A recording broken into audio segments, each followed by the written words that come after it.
Sesudah peristiwa-peristiwa ini, maka Haman bin Hamedata orang Agag dikaruniailah kebesaran oleh Raja Ahasuerus, dan pangkatnya dinaikkan serta kedudukannya ditetapkan di atas semua pembesar yang ada di hadapan Baginda. Dan semua pegawai raja yang di pintu gerbang istana raja berlutut dan sujud kepada Haman, sebab demikianlah diperintahkan raja tentang dia. Tetapi Mordekai tidak berlutut dan tidak sujud. Maka para pegawai raja yang di pintu gerbang istana raja berkata kepada Mordekai, "Mengapa engkau melanggar perintah raja?" Setelah mereka menegur dia berhari-hari, dengan tidak didengarkannya juga, maka hal itu diberitahukan merekalah kepada Haman untuk melihat apakah sikap Mordekai itu dapat tetap, sebab ia telah menceritakan kepada mereka bahwa ia orang Yahudi. Ketika Haman melihat bahwa Mordekai tidak berlutut dan sujud kepadanya, maka sangat panaslah hati Haman. Tetapi ia menganggap dirinya terlalu hina untuk membunuh hanya Mordekai saja. Karena orang telah memberitahukan kepadanya kebangsaan Mordekai itu. Jadi, Haman mencari ikhtiar memunahkan semua orang Yahudi, yakni bangsa Mordekai itu, di seluruh kerajaan Ahasuerus.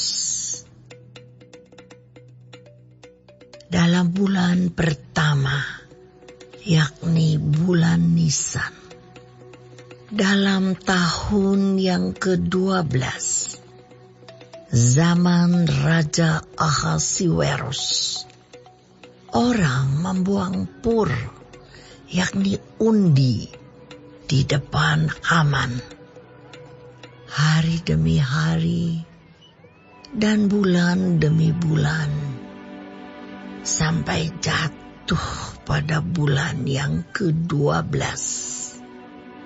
yakni bulan Adar. Maka sembah Haman kepada Raja Ahasuerus, "Ada suatu bangsa yang hidup tercerai-berai dan terasing di antara bangsa-bangsa di dalam seluruh kerajaan Tuanku. Dan hukum mereka berlainan dengan hukum segala bangsa. Dan hukum raja tidak dilakukan mereka, sehingga tidak patut bagi raja membiarkan mereka leluasa. Jikalau baik pada pemandangan raja, hendaklah dikeluarkan surat titah untuk membinasakan mereka. Maka hamba akan menimbang perak 10.000 talenta dan menyerahkannya kepada tangan para pejabat yang bersangkutan, supaya mereka memasukkannya ke dalam perbendaharaan raja." Maka raja mencabut cincin meterainya dari jarinya, lalu diserahkannya kepada Haman bin Hamedata, orang Agag, seteru orang Yahudi itu. Kemudian titah raja kepada Haman. Perak itu terserah kepadamu. Juga bangsa itu untuk kau perlakukan seperti yang kau pandang baik. Maka dalam bulan yang pertama, pada hari yang ke-13, dipanggillah para panitera raja. Lalu sesuai dengan segala yang diperintahkan Haman, ditulislah surat kepada wakil-wakil raja, kepada setiap bupati yang menguasai daerah, dan kepada setiap pembesar bangsa, yakni kepada tiap-tiap daerah menurut tulisannya, dan kepada tiap-tiap bangsa menurut bahasanya. Surat itu ditulis atas nama Raja Ahasuerus dan dimeterai dengan cincin meterai raja.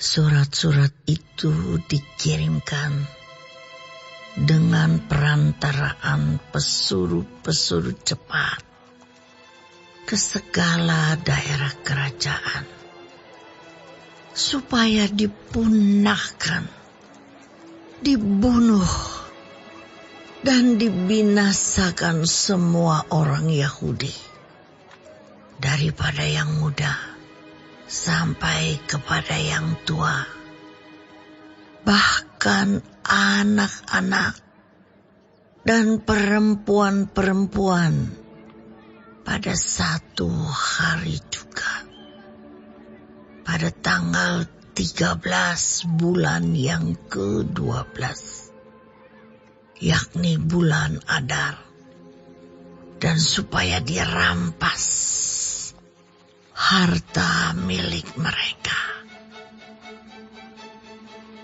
Salinan surat itu harus diundangkan di dalam tiap-tiap daerah, lalu diumumkan kepada segala bangsa, supaya mereka bersiap-siap untuk hari itu. Maka dengan tergesa-gesa berangkatlah pesuruh-pesuruh cepat itu atas titah raja, dan undang-undang itu dikeluarkan di dalam benteng Susan. Sementara itu, raja serta Haman duduk minum-minum, tetapi kota Susan menjadi gempar.